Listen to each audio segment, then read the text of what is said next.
Alegria, notícia, esporte, música. O rádio indo onde você está.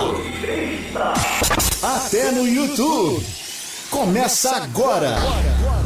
Turma do Rádio. Turma do Rádio.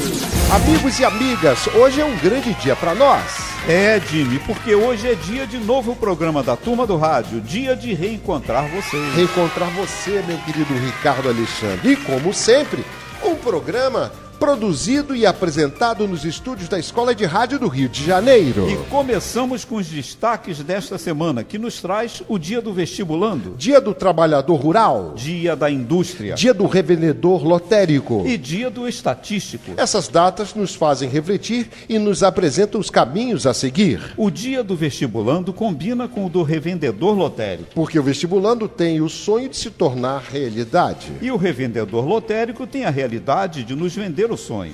Devemos nos situar entre os dois. Nem tanto ao sonho, nem tanto à dura realidade. Entre os dois estão outros homenageados da semana, o trabalhador rural e a indústria. O trabalhador rural e a indústria são dois meios de realizar o sonho e de tornar a realidade menos sofrida. Por fim, temos o Dia do Estatístico, a nos mostrar que devemos e podemos fazer parte de uma estatística com a qual todos sonhamos. A de país desenvolvido, de povo educado, povo com saúde, segurança e emprego pleno e digno. Tudo isso é possível e depende apenas de nós. Depende de fazermos a nossa parte e exigir que as autoridades façam a dela. Turma do Rádio. E vamos em frente com o nosso programa. Vem aí o Francisco Barbosa. E se ele falou, tá falado. Meu querido Barbosa, bem-vindo. Francisco Barbosa. Rapaz, eu vou continuar, Jimmy Hall e amigos da Turma do Rádio, com o meu samba de uma nota só, meu tema de sempre, que é eleição. E uma coisa que eu quero chamar muita atenção de todos vocês nas eleições que vêm por aí, é a tão falada, tão discutida e tão presente desde já fake news, né? Fala-se demais das fake news, fala-se demais que teremos uma eleição de muita montagem, muita mentira, de muita fofoca nas redes sociais, na web, e é verdade. Já começaram essas fofocas, já começaram essas maldades, essas montagens e essas mentiras. Fique atento, não acredite em tudo que você recebe, por mais crédito que tem o amigo ou amiga que lhe repassou, de repente ela foi enganada também.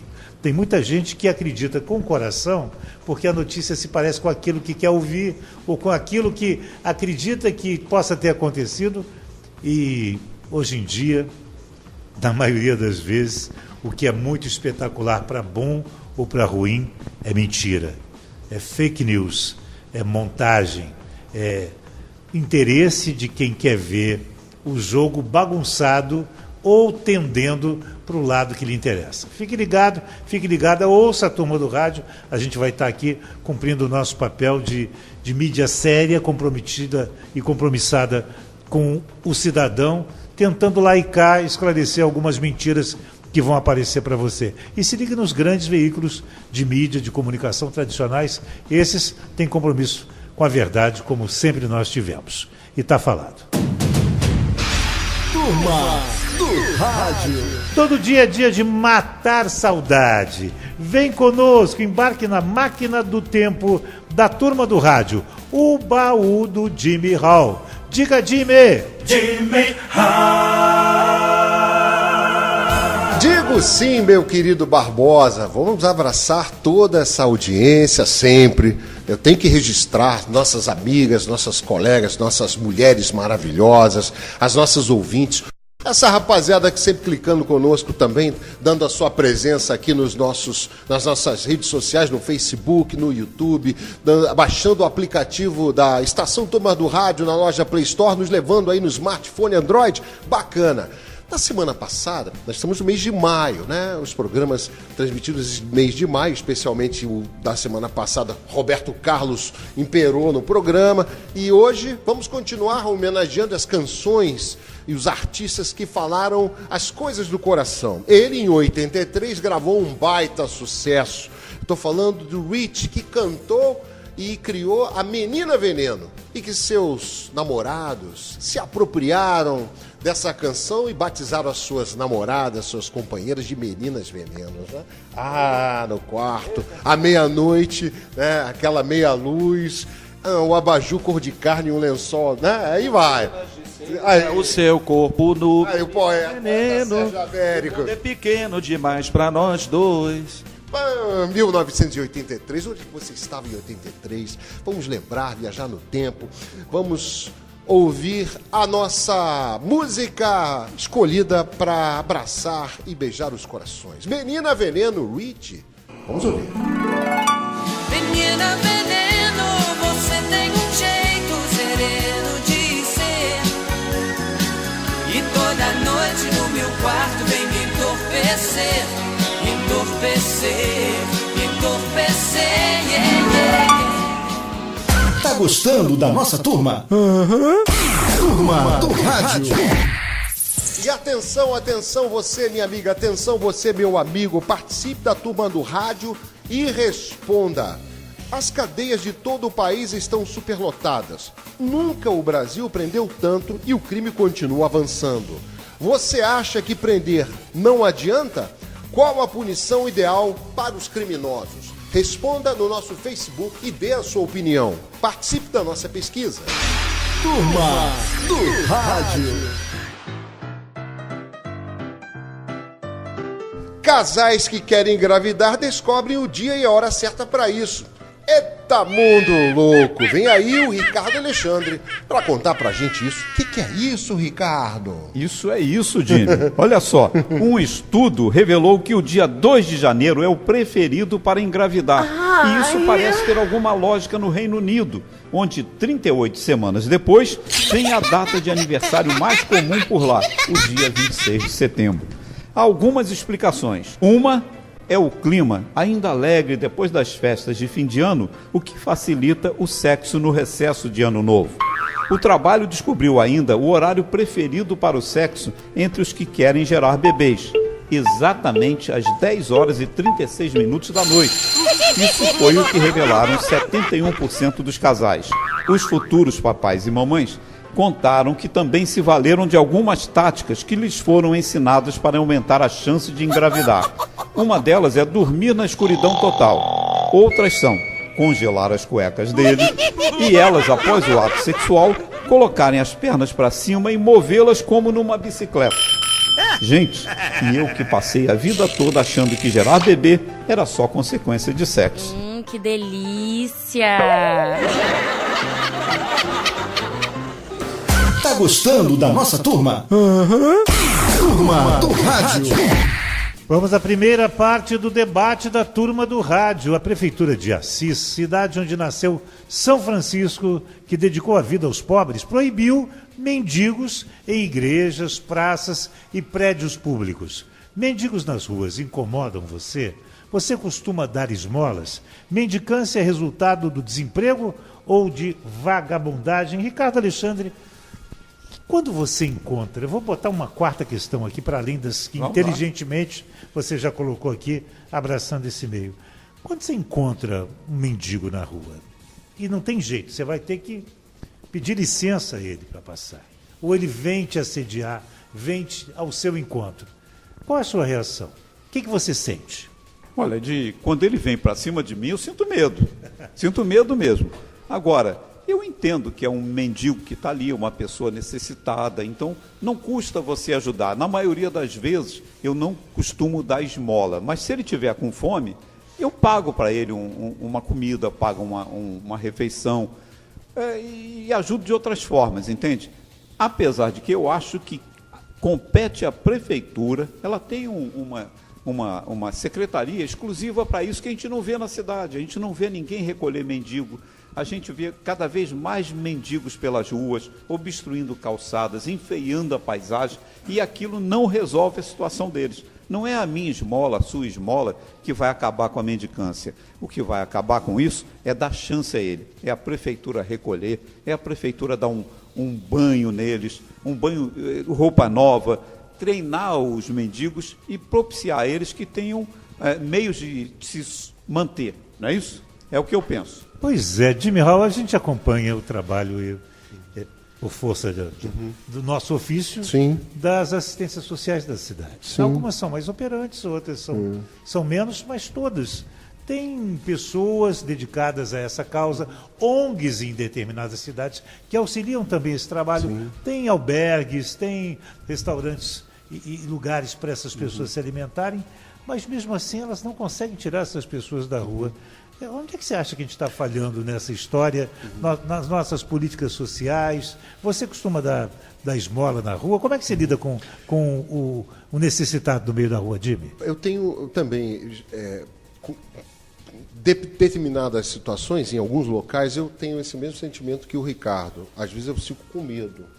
Mas eu tenho que reconhecer, primeiro, o problema que leva muitas pessoas à mendicância é o vício de álcool, drogas. Às vezes a pessoa é cooptada por esse mundo, acaba na rua e aí acaba pedindo, fica abandonada pela família, porque não sabe lidar com o problema do vício de drogas ou de álcool, e essa pessoa acaba virando um problema social nas ruas. Eu reconheço que já vi algumas iniciativas, mas precisam continuar as iniciativas pelo poder público, acolhendo e ministrando o tratamento necessário. Muita gente não consegue se livrar do vício das drogas e do álcool. E outras têm problemas emocionais também. A família perdeu a mulher, tem pessoas, todo tipo de problema psiquiátrico pode levar uma pessoa a esse estado. Eu costumo ajudar, como o Ricardo falou também, não só mendigos, mas como crianças vêm pedir para mim, dá um dinheiro, tio? Eu falei, não, você está com fome? Eu pago um salgado, ou pago uma comida, eu procuro evitar dar dinheiro, porque eu acho que muitas vezes a pessoa pode, em vez de resolver o problema que ela pede a você, que está com fome, para comprar uma bebida, um cigarro, ou uma droga, ou dá para o traficante. Aí eu não quero ser conivente. Sérgio Américo, a gente está se atendo, claro, embora o Jimmy tenha falado, e nos incomoda mais na rua as crianças usadas pelos pais ou por estranhos para pedir dinheiro, mas a gente está focando hoje no mendigo. O que é o mendigo? É essa pessoa que perdeu tudo, que perdeu o emprego, que perdeu o senso, que é drogado, que é dependente químico, enfim, que está ali, que se não houver ajuda a ele vai morrer de inanição, de abandono, de frio, de fome, enfim. Como é que você lida com isso? E o que você espera? É um problema da autoridade pública? É um problema nosso, dos dois? Como é que você vê isso? É um problema geral, né? E é um problema que vem se agravando cada vez mais devido à grande crise econômica e social do nosso país e à falta dos governantes de realmente encontrarem medidas mais eficazes, porque tudo é uma bola de neve, né? A nossa educação, a nossa saúde, já há décadas e mais décadas, elas não sofrem uma evolução, não há um investimento verdadeiro nisso. Então aumenta o número de mendigos, aumenta o número de viciados, alcoólatras, pessoas com problemas mentais que vão para as ruas. Isso me parece nesse momento, infelizmente, Barbosa, eu quero acreditar que ainda em vida eu verei uma mudança. Mas está me parecendo nesse momento um problema sem solução, em que pesa aquilo que foi dito aqui, das atitudes que ainda existem por parte do governo, que poderiam ser mais eficazes, mas existem, das ONGs, até de voluntários das igrejas. Eu conheço amigos que fazem parte de igrejas, sejam elas católicas ou evangélicas, até pessoas ligadas ao espiritismo, que vão às ruas com sopa, com alimentação para os mendigos, mas é um volume tão grande de pessoas que passam sufoco, que isso acaba não tendo um reflexo social tão bom como nós gostaríamos. Só para você entender, eu, por exemplo, eu já dei dinheiro a mendigo, fiquei observando de longe, como disse aqui o Jimmy, o cara foi no bar e pediu uma cachaça, então não adianta. Já dei comida ao mendigo, comprei um sanduíche, o mendigo jogou fora e ficou com raiva porque queria comprar ou cigarro ou álcool. E às vezes até a pessoa te ofende, porque ele quer de alguma maneira tomar o teu dinheiro. Fora que você fica com medo também, porque existem abordagens que são extremamente agressivas. Então, de cima para baixo, deveria haver por parte dos governantes medidas mais eficazes. Não há. E a gente fica tentando, dentro da nossa limitação, ajudar de alguma maneira. Mas te confesso que em meio à violência que tomou conta do Brasil, às vezes fica difícil. Uma coisa, Coelho Lima, é comum, e nós somos, eu e Coelho, de um tempo, o Ricardo também pegou isso aí. Talvez todos nós, à exceção do Marlon, que é o nosso caçula, um tempo em que a gente conhecia o mendigo pelo nome. E ele tinha as casas onde ele pegava comida em cada dia da semana. E geralmente eram pessoas com problemas sérios psiquiátricos, né? Que por várias venturas, da dependência química ao abandono da esposa, enfim, a morte de um filho, acabavam na rua decepcionados. Hoje em dia não, a gente sente que o mendigo, que é esse que a gente está separando e caracterizando como miserável, aquele, não da miséria financeira só, da miséria total do ser humano, não tá sendo cuidado como convém. O que seria, Coelho, a fórmula para cuidar disso? Juntar todo mundo, igrejas, ONGs, o poder público, numa força só, numa estratégia só, para lidar com isso, ou não? Como é que você vê isso? Olha, meu irmão, eu acredito piamente que você acabou de dizer a fórmula da coisa.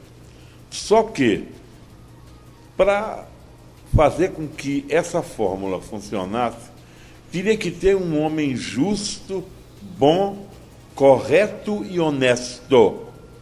O que seria dificílimo, muito difícil, porque eles não querem nem você, nem Alexandre, nem qualquer um de nós aqui. Eles querem um da comidilha, que possa fazer com que todos se saiam bem e que apareçam mais mendigos para que se possa tomar mais dinheiro da sociedade. É um problema muito grande. E, a propósito, eu vou te dizer uma coisa. Não sei hoje em dia, mas lá em Salvador, eu conheci um senhor chamado Gregório, um criolão alto, está se vendo, e que vivia com as pernas todas enfaixadas com mercúrio cromo. Ele tinha 8 casas alugadas. Fica difícil para a gente saber quem é quem precisa e quem não precisa. Mas sua ideia é boa, meu filho, sua ideia é boa. Coelho colocou uma coisa, Marlon, que eu quero fechar essa rodada contigo para saber se você consegue me responder, né? Para ter uma afetiva de combate, seja com que estratégia for, eu sugeri uma aqui, que o Coelho abraçou, e eu fico feliz de saber que estou pensando certo, ou pelo menos num bom caminho isso aí, mas a gente sempre esbarra numa questão, que é a política, né? Os homens que tomam conta da assistência social também são indicações políticas.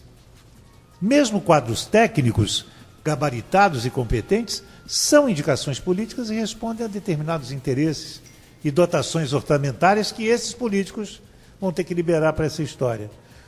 Dá para a gente mudar isso aí? Você acredita que uma mudança geral na política a começar nas próximas eleições poderia mudar também o nosso tratamento com a população de rua, em particular os mendigos?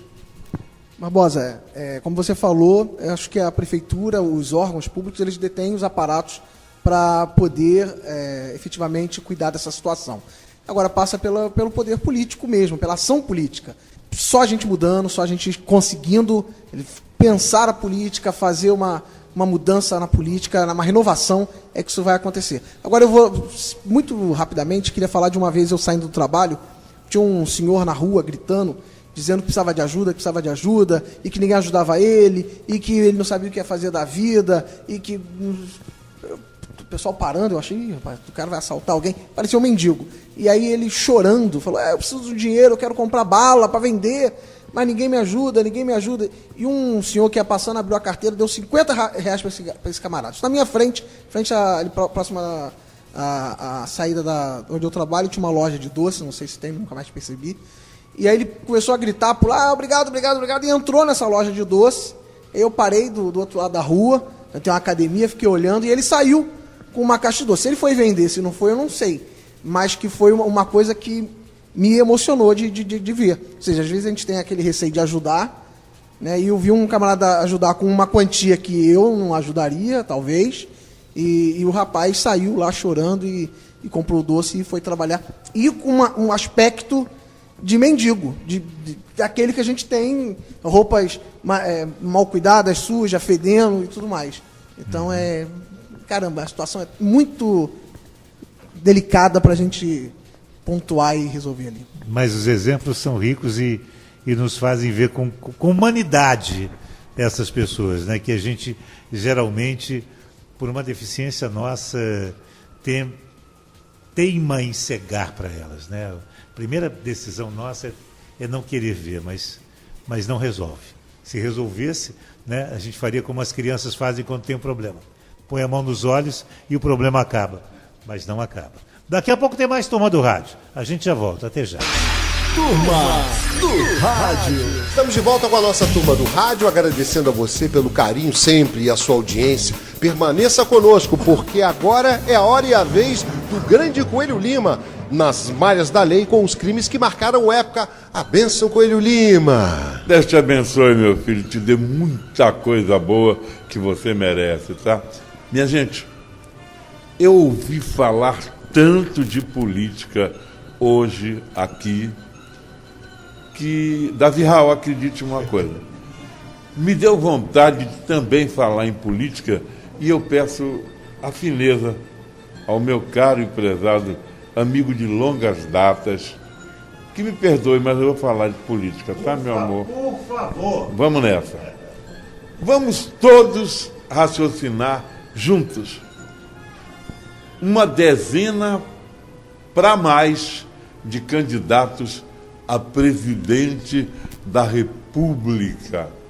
Minha gente, quando eu vejo eles saírem de lá tão tristes, até para cadeia, eu fico pensando assim, eu jamais na minha vida queria ser presidente de coisa nenhuma, nem de escola de samba, quanto mais do Brasil.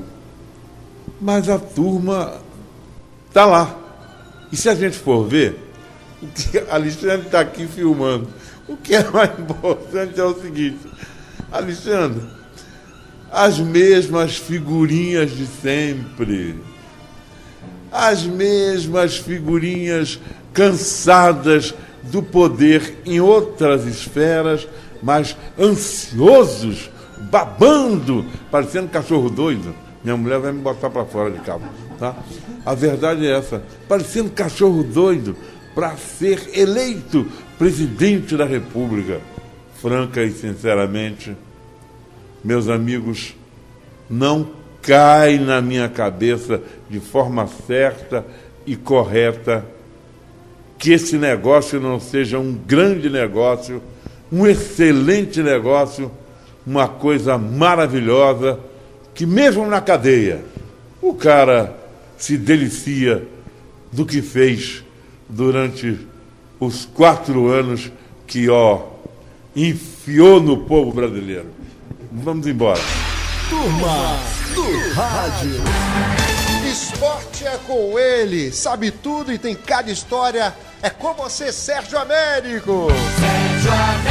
Valeu, meu amigo Jimmy Ralph, fazendo essa tabelinha bonita aqui na Turma do Rádio, falando sobre as questões, as histórias engraçadas, os bastidores do rádio e do futebol. Olha, Jimmy, amigos da Turma do Rádio, vocês não imaginam o que é um locutor esportivo apresentando uma jornada surtar.